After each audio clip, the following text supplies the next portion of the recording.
تو یہی حال جو ہے ان کے بھائیوں نے کیا، اور اپنے آپ کو یوسفی کہنے کے بجائے اور یوسف علیہ السلام سے نسبت جوڑنے کے بجائے، جن سے ان کو اتنی عزت ملی تھی، وہ یہودا کے پیروکار بنے، اس کے نظریات، اس کی چالاکیوں اور عیاشیوں کے ساتھ رہے۔ جس طرح آج ہماری قوم جو ہے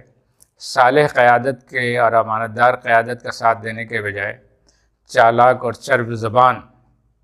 اور کہنے کو کچھ اور کرنے کو کچھ والے قیادتوں کے پیچھے بھاگ رہی ہوتی ہے، جس کے نتیجے میں جو ہے ایک ذلت اور خواری جو ہے اس قوم کے اوپر مسلط ہے، لیکن اس کو احساس نہیں ہے۔